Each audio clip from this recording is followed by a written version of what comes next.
Yep. So, you know what I'm saying? With that in mind, you think like how profitable you think you gonna get like that? Well, not even how profitable you feel like you gonna get. How profitable do you think it is to remain yourself as opposed to, you know what I'm saying? 'Cause the way I look at it, it's two types of rappers. There's rappers that they keep things real life, and you got rappers they kind of make music the way you make a movie. Yeah. So and I don't know do you mean like when you say make music like they make a movie? Do you mean Like fantasy shit? Fantasy. Okay. Yeah. So. Or exaggeration. A lot of rappers be exaggerating a lot of stuff. They may have sold a little crack here and there, but they wasn't even flipping. They wasn't flipping bricks. They wasn't talking to Pedro. Yeah, they be lying. I feel like a lot of them.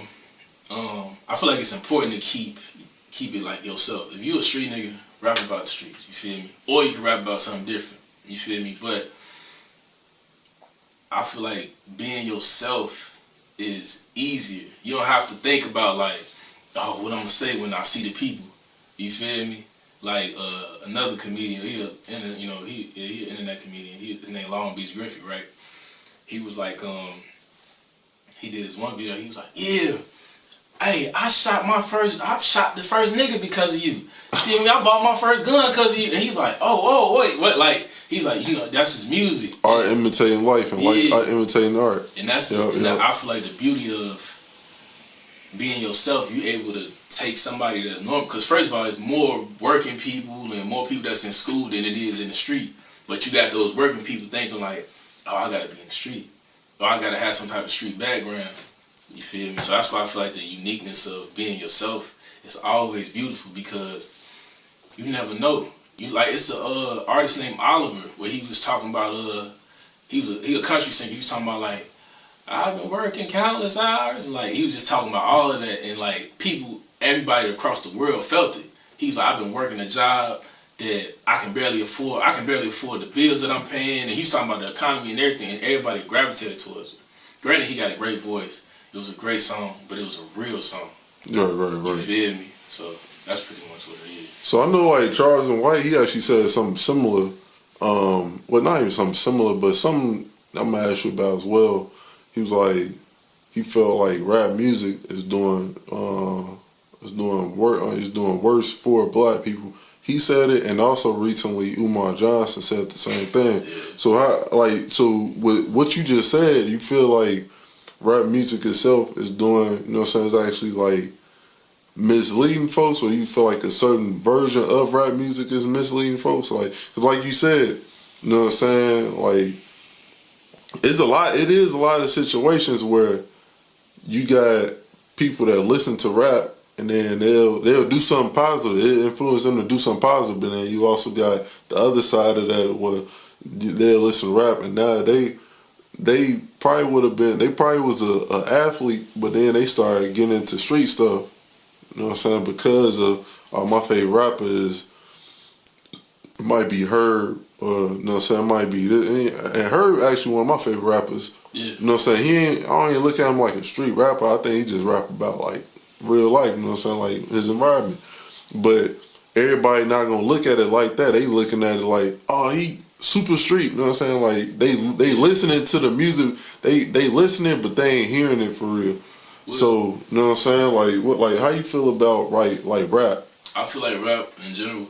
So I feel like there should be a separation between art and real life, right? So if I watch Scarface, granted, like people gonna want to copy Scarface, but you don't see them talking about banning all gangster movies. Like America loves gangster movies. Americans love gangsters, but they only love American gangsters. You know what I'm saying? Yeah. But they don't necessarily love the people that came up like from the urban environment. So I feel like all music can influence. Right. All music can influence, you feel me? But rap, I feel like it's so hyper-focused because it's within our community and we've been disenfranchised already. So it seemed like that it's happening more frequently. But when you got the news and you got other people like dialing in on that specific area, it's gonna seem like, oh, rap music doing it. But I mean, look, I grew up listening to Bon J 50. You feel me? I ain't live the same lifestyle, but that's because I had order and structure in the house. You feel me? Right. So that comes down to parenting, and it comes down to your environment. So if you was going, I mean, what's your excuse about the people that was, not necessarily gangbanging, but that was, selling drugs and all that in the 70s and the 60s? Right. That was running moonshine in the 50s. Like, what about, rap music was the cause of that too? Right. You feel me? Granted, all music influences. So yeah, like it plays some type of part. But I mean, if your mama ain't playing that, or your pops ain't playing that, or your grandparents, or whatever, whoever you grew up with, you feel me? That's what it is. It's gonna be whatever you want to amplify your life to be. Because as we discussed previously, like that's a lot of people after they got grown and got out on their own, they started gangbanging. You feel me? Right. So it's like, bro. Now, granted, no children should be gangbang, but if you gonna gangbang, you just started gangbanging at 35, like it don't really make sense. Like I don't understand, and I'm not judging nobody's like path. You feel me? But I don't understand people that gangbang after they get famous. Yeah, I agree. You feel I me? agree. So it's like you look at it like, where is your structure at? You feel me? When it comes to you being yourself. So yeah. So I know you mentioned how a lot of that stuff start in the household. So tell me about like how your upbringing was and how that affected you in a positive or negative way. So I say, as a kid, like I grew up with my grandparents, my granny and my granddad, and my father and my mother, they was real active in my life. But I ended up over there from probably like 6 months to a year, something like that. And I grew up in Harvey my whole life. So with that, and my parents being active, and my grandparents being in that, my grandfather being part of the Marines when he was growing up and all that, that provided me with structure to have my grandfather and my father in my life. And what better instruction could I receive, from my father, than the instruction he got from his father? You feel me? So I feel like I was able to be myself. I remember it was one time I was in the car with my pops, and we was listening to I forgot what we was listening to. I think it was like Get Rich or Die Trying or something like that. And I wanted to play this band called Linkin Park. It's this Hybrid Theory CD. It's like one of my first CDs I got. And I wanted to play that, and I think one of my cousins, or I think my little brother, he was like, I don't want to listen to that. Then my pops was like, hey, we gonna listen to the music he want to listen to too. You feel me? And he put the CD in. And from that day forward, I was like, oh, my pops gave me a green light to be myself. So I ain't never feel like I had to be, gang banging out here. I ain't never feel like I had to be an individual where I wasn't representing myself at the fullest capacity. You feel me? Right. So, and plus, man, I pride myself in being myself. You feel me? Because I look at life like whatever I do on this earth gotta go down to, whoever's affiliated with me, whether it's my niece, my nephews, like, or my kids. You feel me? So yeah, that's how it is. All right. So would you say that your upbringing, like all right? So you say you from Harvey, right? And what for the people that may not know, what type of neighborhood is that? Harvey is it's a beautiful neighborhood with a gated community. No, it's a different life. Like it's like people call it Baby Chicago and all that. All the negative names for it, like you could think about, but it's an impoverished community that had low funding. You feel me? So obviously a lot of people ain't gonna be able to have access to all the stuff they gotta have access to. So basically, I'm saying in layman's terms, it's the hood. You feel me? But it was beautiful to me growing up because when you grow up in the neighborhood, you don't feel the hood. Like especially if your parents or your grandparents or whatever, they not shielding you from the neighborhood, but they financially, you might not know. Are they stressing about the bills or whatever the case? Like to this day, I still don't know what my grandparents or my father, none of them went through, right? So that environment, man, it was beautiful to me because it was like, I learned how to play basketball in Harvey. I learned how to do this in Harvey, like go to Sandberg Park, Cooper Park, all that, and have your first fight out there. That's your life, and it was a beautiful upbringing. But you know, from the outside looking in, you like, how do people survive that? But it's like Harvey was a big inspiration to. Harvey gave me edge. Harvey made me fearless though.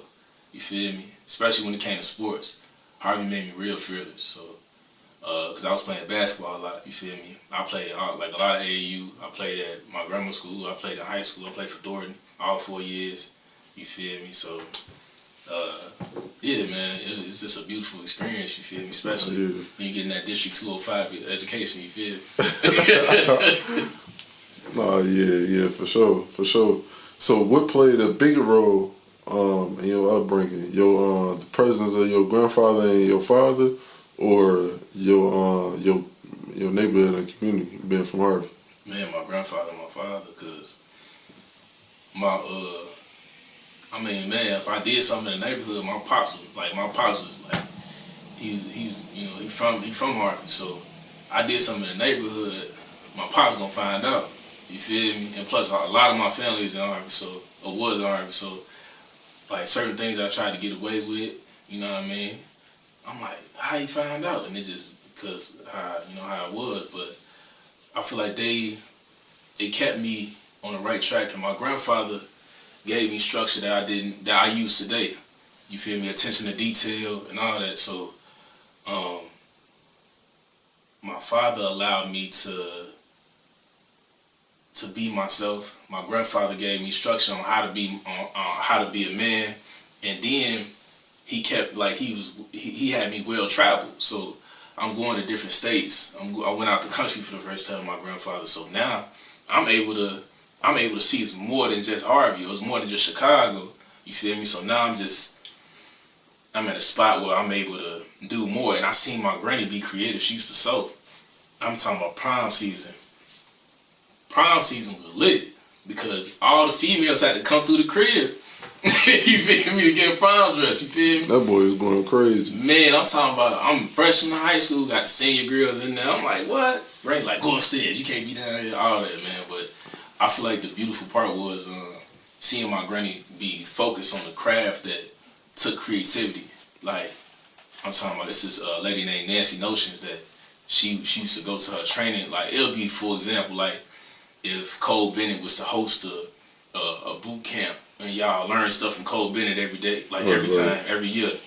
That's how it was for her. And like she'll do that, and seeing her put my drive to like make music and always be. She used to sleep in the basement sometimes. You feel me? And she'll be like, yeah, let me go ahead and make this. During prom season, her sister come over and help her. So when it come to art, I look at it and I'm like, yeah, we finna collaborate. Like, whatever I do, I'm like, yeah, I'm gonna collaborate with people. I'm gonna keep working hard. No matter what my resources are, I'm gonna make it happen.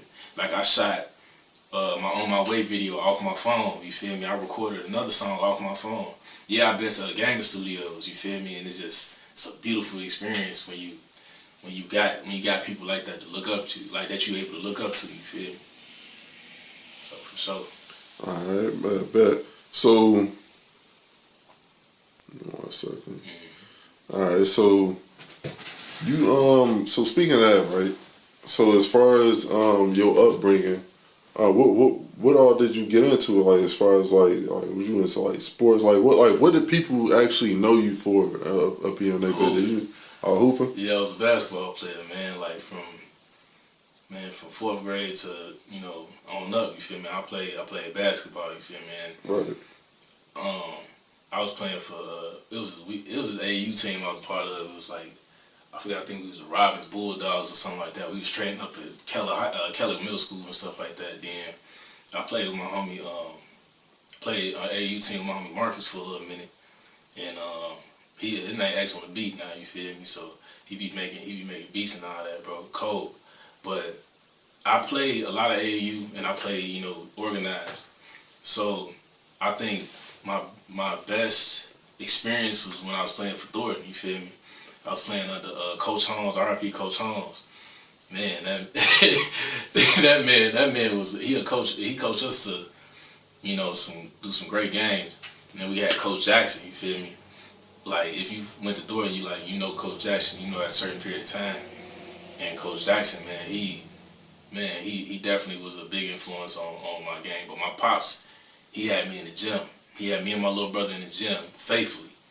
You feel me? So like when it came to my pops taught us like, hey, y'all finna play these grown men, cause y'all not finna sit there and keep playing these boys y'all age and stuff like that.